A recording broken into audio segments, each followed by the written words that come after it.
Good afternoon, ladies and gentlemen. My name is Ashley Gefganetti, for those of you who have not been to the TD Bank Leadership Development Series before. And I'm just here to welcome you to this semester's last event of the spring semester. The TD Bank Leadership Development Series provides participants an invaluable opportunity to improve their leadership skills, network with professional guest speakers, be inspired, and develop your student engagement transcript. If you did not notice when you walked in, there are posters of your student engagement transcript information, as well as you should have received a student engagement reminder card.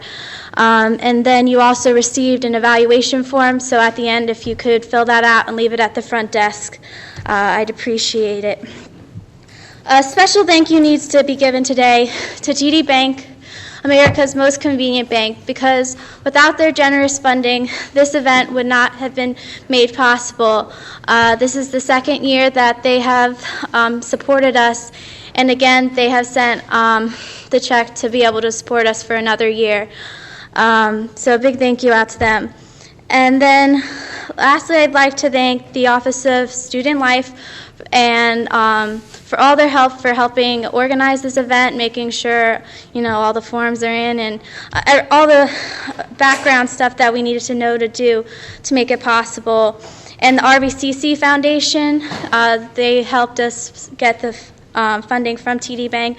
So a big thank you to them also for the scholarships that they provide our students. And the Office of Multicultural Affairs for providing the luncheon today. And then, of course, you guys, the student body. You guys definitely help make this event possible. You've always been very supportive to all the speakers that come here, and it's really important for you to engage with them. So at the end, to come, and shake their hand and thank them for taking their time to be here today. And this is your chance to network with a really incredible person. So today's speaker is Sichan Siv. I had the opportunity of meeting him this past summer at Yale University for a service project with Phi Theta Kappa. And he is definitely one of the most inspirational people that I've ever met.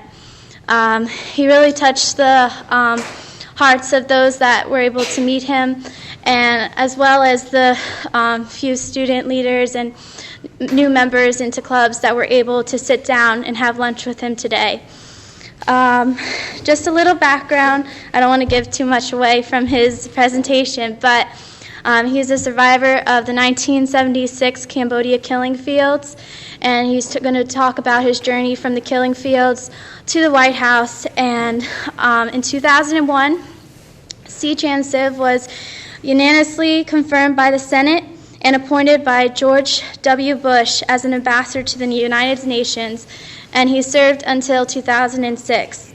In 2005, Ambassador Siv represented the United States at the 60th anniversary of the UN in the footsteps of President Truman in 1945, Eisenhower 1955, Johnson 1965, and Clinton 1995.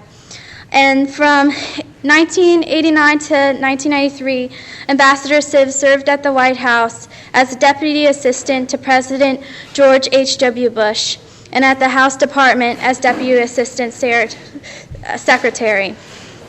He has held various positions in the private sector and the international best-selling author of the American Dream memoir, Golden Bones, and he has also authored thriller Golden State, Love and Conflict in Hostile Lands. And you have an opportunity at the end of this event to purchase his book as well as get it signed. He holds a master's of International Affairs from Columbia University and is the recipient of numerous honors and awards. And it is my privilege and my honor to welcome today Ambassador Sichan Siv.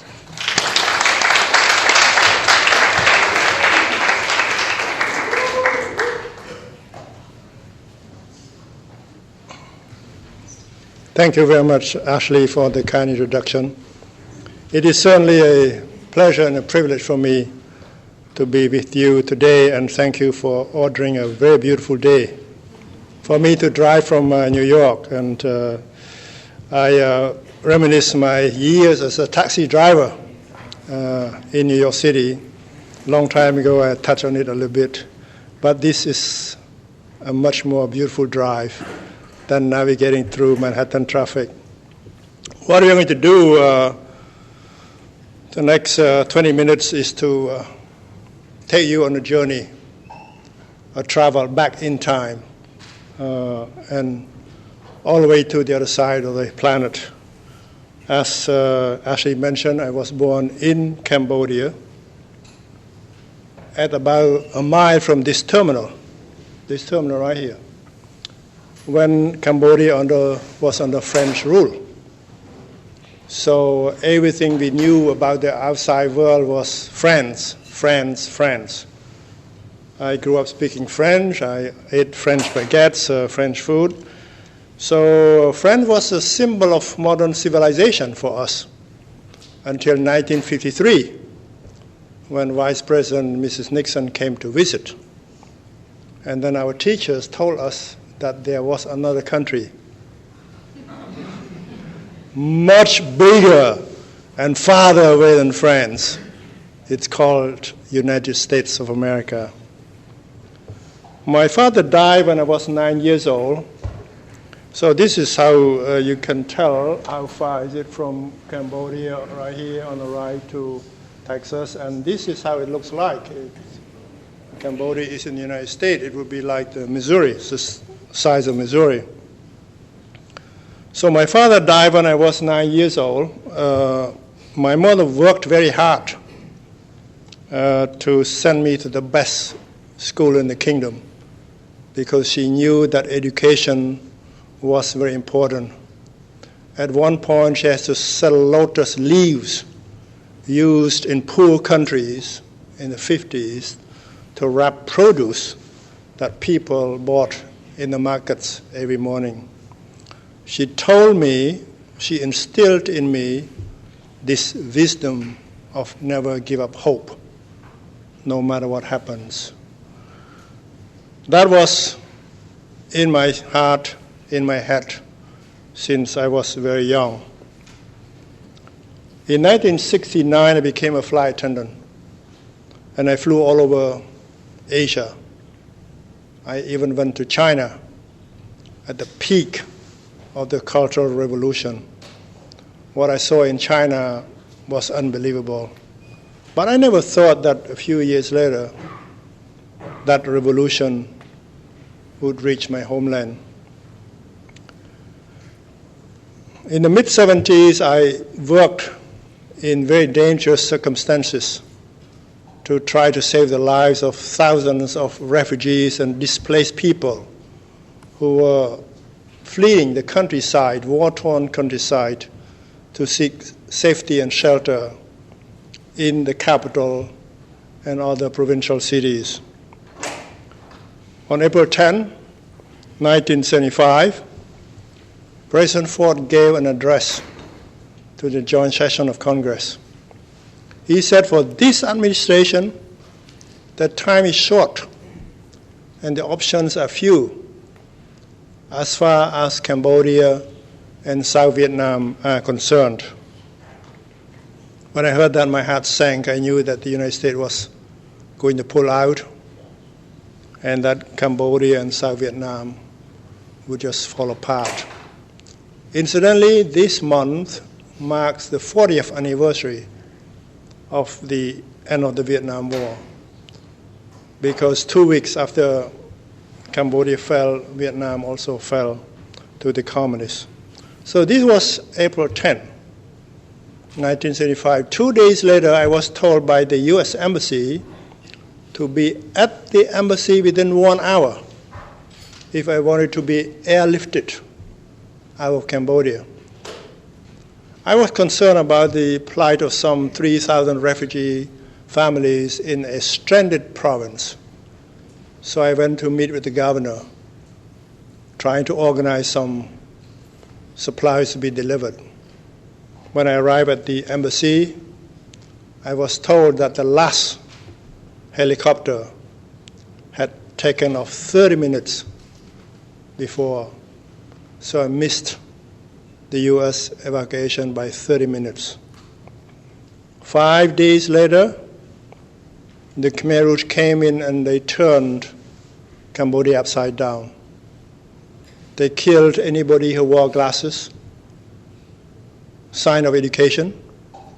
They killed teachers, nurses, business people, military personnel, government officials, anybody who had not been with them during their revolution.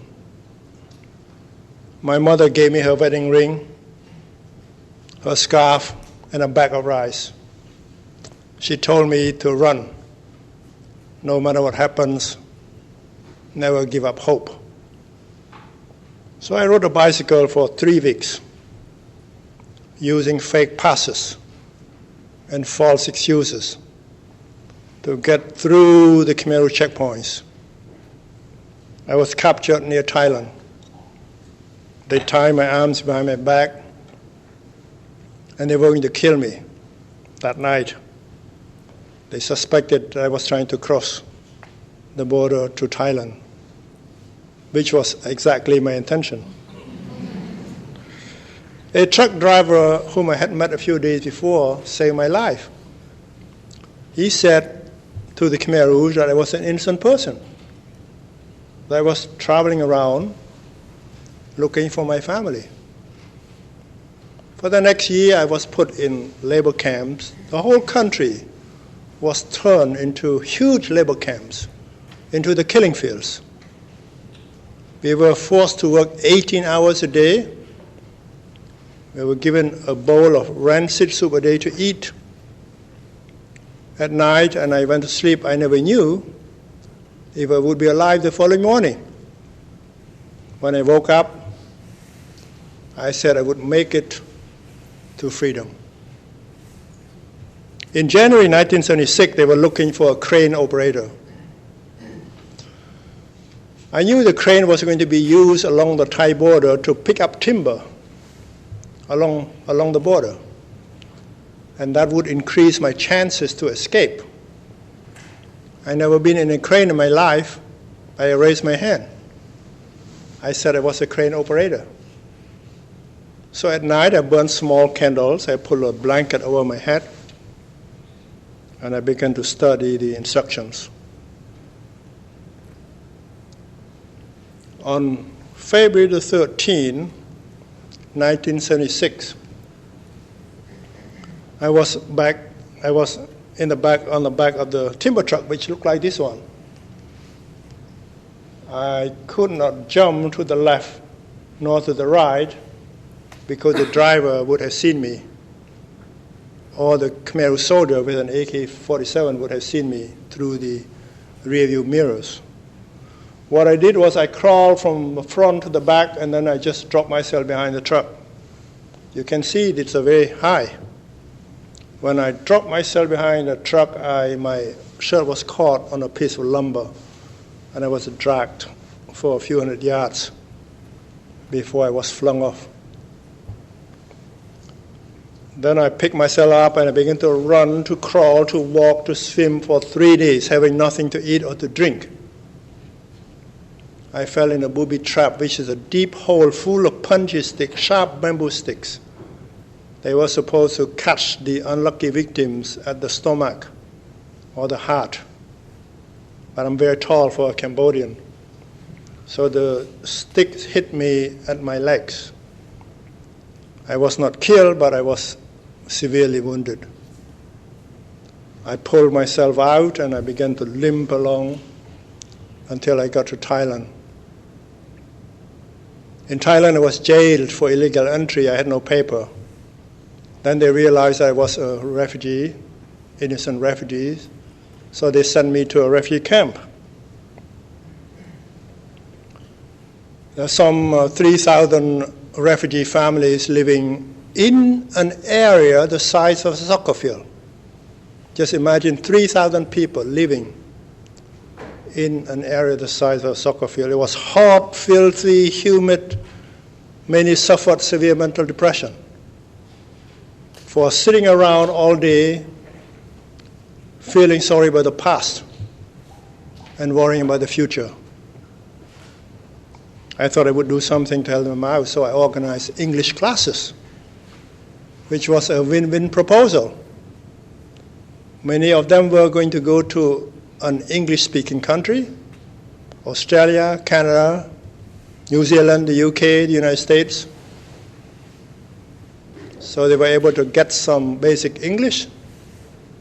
At the same time, they were able to take their minds off the worries and the sorrows. On June 4th, 1976, I arrived in Connecticut, Wallingford, Connecticut, with my mother's scarf, one empty rice bag, and $2.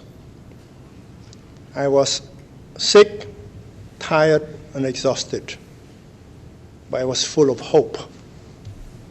I wanted to adapt to America so that America would adopt me.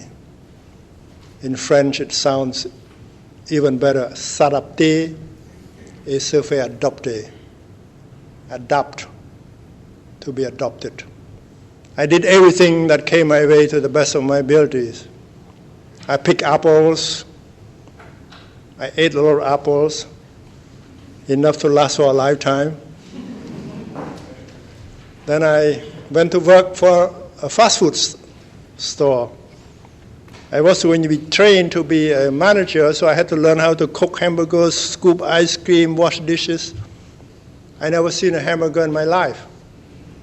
Suddenly I was hearing rare, medium rare. I was holding the lettuce, and the trainer said, "Hold the lettuce."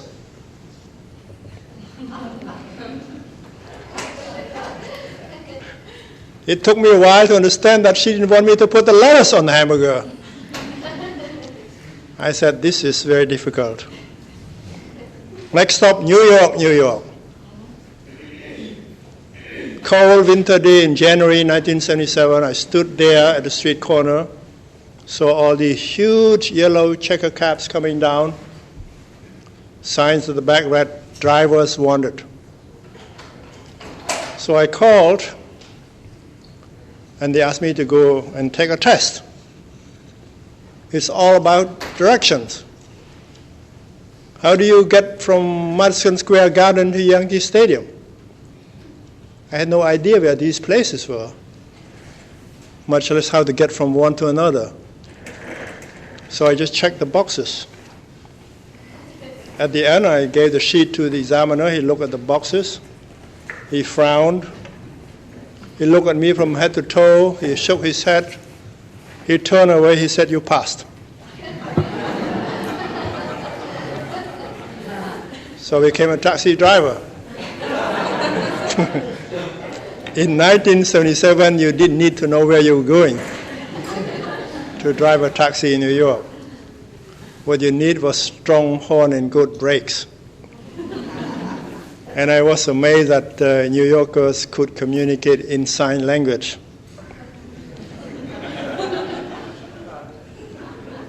So I applied to a number of schools. They turned me down. I knew I was going to spend the rest of my life here, and I wanted to have an American education. They turned me down because I had no transcript, except Columbia. Columbia gave me a full scholarship in its Master of International Affairs program. That's for you, D. So I did a Master of International Affairs program in 14 months, and I finished. I went to work on Wall Street and a few other places. And my wife, Martha, and I were introduced to the Reagans in the 80s. And we began to receive invitations to the White House. But none topped this one on the right. This was July 13, 1988. It was in the Rose Garden, and I was the dais guest of the President, Vice President of the United States. While I was standing there, the thought never crossed my mind that a few months later, I would be working at the White House. I had already volunteered in the Bush campaign because I wanted to understand how presidential politics work. When I arrived in 76, there was an election between Jimmy Carter and Gerald Ford. I watched TV. I saw these people wearing funny hats, jumping up and down chairs, screaming, shouting, yelling, and I didn't understand what was going on. So my host family told me that these are delegates. They are going to choose 2 people, and we are going to elect one of them to be the next president. Then they turned to me and said, Sichan, if you wanted to understand this country, you should get involved. So my chance to get involved was 1988.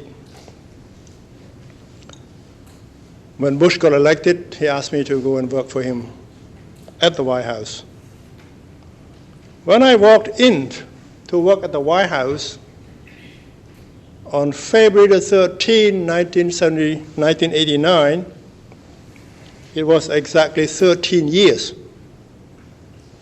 13 years from the day I jumped off that truck in northwestern Cambodia. There is no other place in the world, on this planet, where someone could make it from the killing fields to the top place of the country of adoption in 13 years. It's only in America. So those became my 3 favorite words in the English language.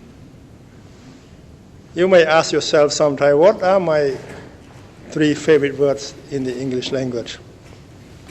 You got mail. Checks coming, right? I love you. So those are very, very powerful 3 English words. But for me, only in America. Under Bush, the Cold War ended. Eastern Europe became free.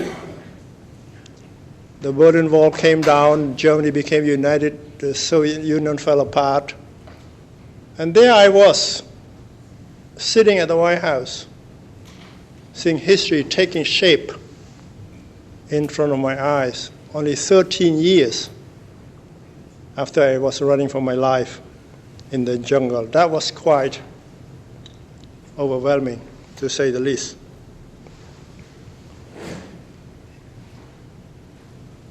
One of the pieces of wisdom I remembered most was this from George Bush, when he said on June 22nd, 1989, that any definition of a successful life must include serving others. Simply means that life is not complete unless you're able to bring somebody along when you move ahead. Life is very beautiful when you're able to help others. Among many things, he declared May as the Asian Pacific American Heritage Month, because this is a recognition of what Americans of Asian ancestry have contributed to our society. That is what makes America strong. Its ethnic diversity, a pluribus unum. We came from many and we became one. You recognize a few astronauts there. Laura, this is one,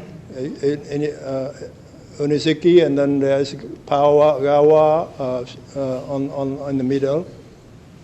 And you recognize an ambassador, a golfer, and a governor, and a TV personality. And Norm Mineta is he's one of my role models. He was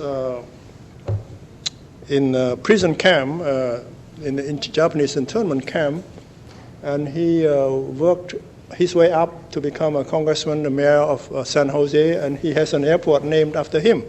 When you fly to San Jose, you fly to Norm Mineta Airport. So I tell him that I'm the only one who knows a person whose the airport was named after And he told me that his parents named him after an airport. But these are the people, some of the people that make our country strong and important.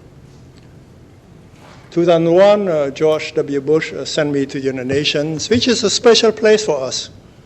As I was sharing my thought with the students at lunch, this is a place that we co-founded.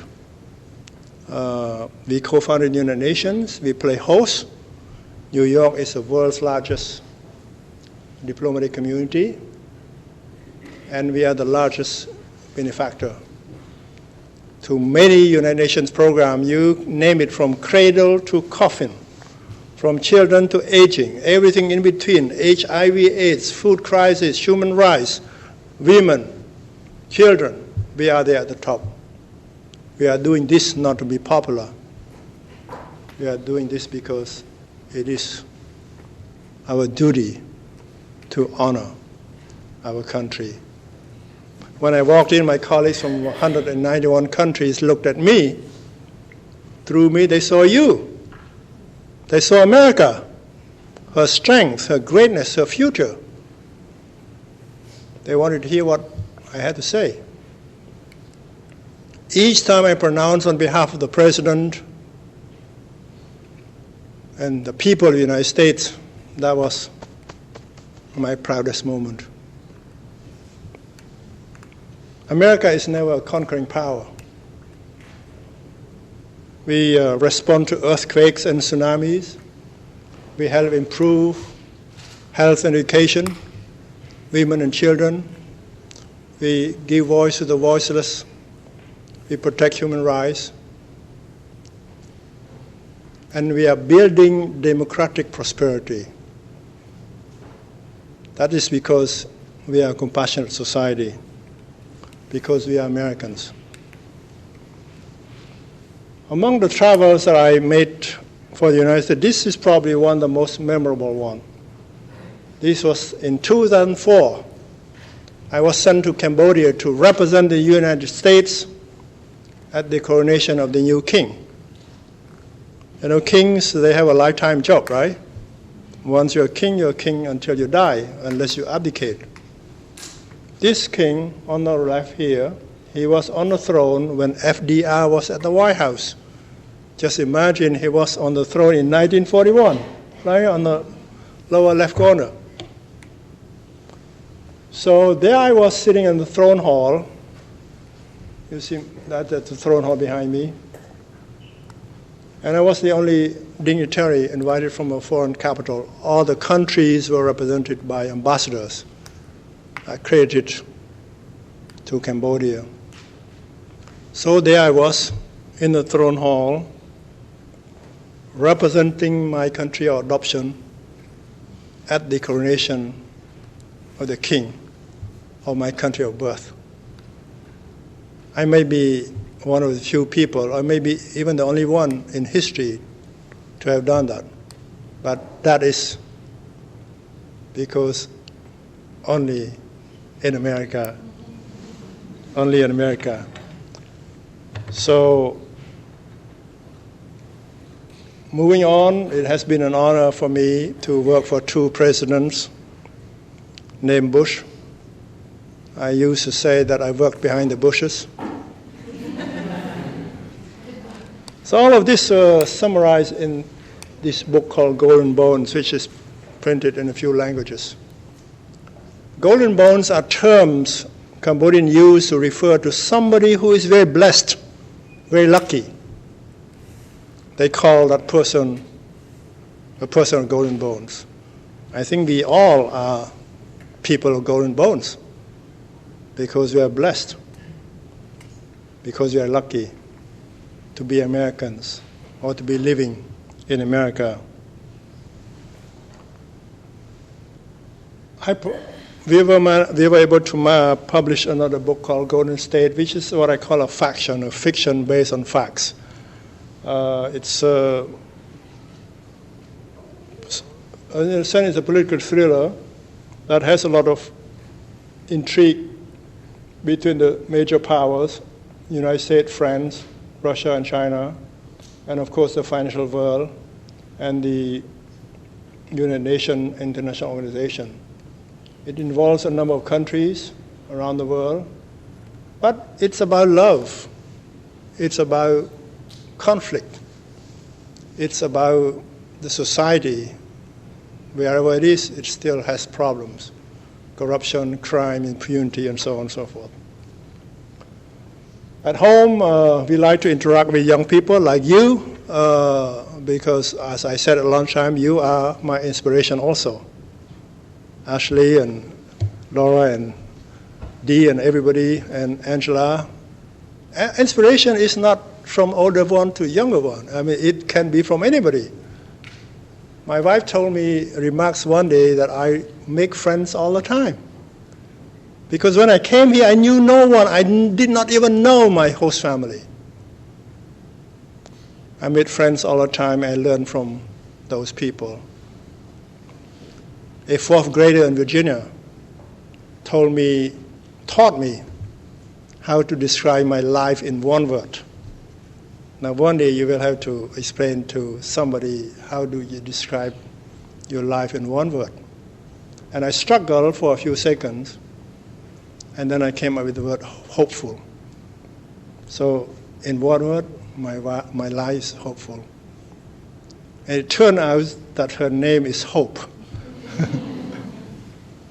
A 90-something swimming coach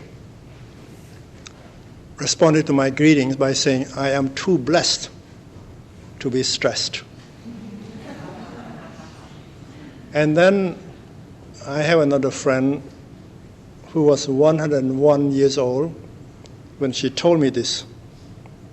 She said, "Please forgive me for not being thankful enough.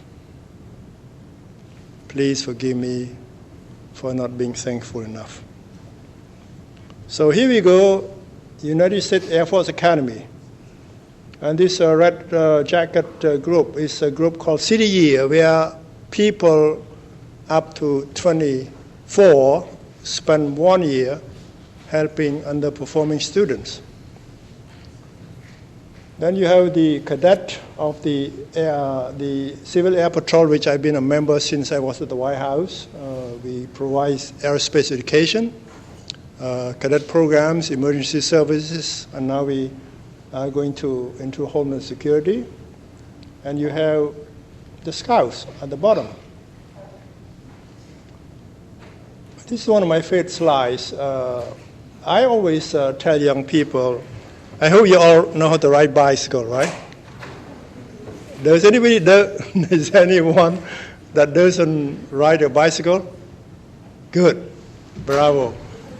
I told younger people, I told them, I've been telling them that life is like riding a bike. You have to keep on pedaling, otherwise you will fall. So in your life, you have to grow something every day. If not, you are dying a little bit every day. So these are children learning how to ride bikes. And here at the school called Concordia Lutheran, they teach children to love one another, to love the family, to love the community, the country, and the world. And the initial BPP that stands for the following questions. I usually ask them, if you were a boat, what would you be? A speedboat or a cruise ship or an aircraft carrier?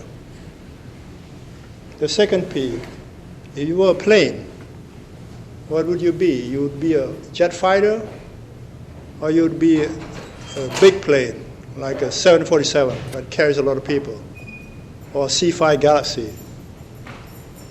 And have you ever asked yourself what kind of person you are? Are you a beach person or a mountain person? So with that, I want to leave with this. Be well, be wise, be worthy. Be flexible and able to adapt. Now that's the next slide. That is one. This is the next slide, yeah. But this slide when you get older, soon enough you'll be 90 years old. And what I usually do, you sit around the corner, like Joshua said, you don't have to sit around the corner, and I will do something. This gentleman I met last week, oops, sorry, on the right, he's 90 years old, and he is the state champion for swimming. He just sent me an email yesterday that he won another gold medal. So that's the people who are really role models. Because when you get old, that doesn't mean that you have to stay around. And this one and you recognize George H.W. Bush, right? Has anybody been skydiving yet? You, good job, good job. And this is the last. Be well, be wise, be worthy. Be flexible and able to adapt to difficult circumstances. Follow your passion. You want to be a journalist, you'll be a journalist. You want to be an astrophysicist, you'll be an astrophysicist. You'll be an international relations specialist, you'll be one. So follow your passion. When you do well, don't forget to do good. May God bless you and God bless America. Thank you.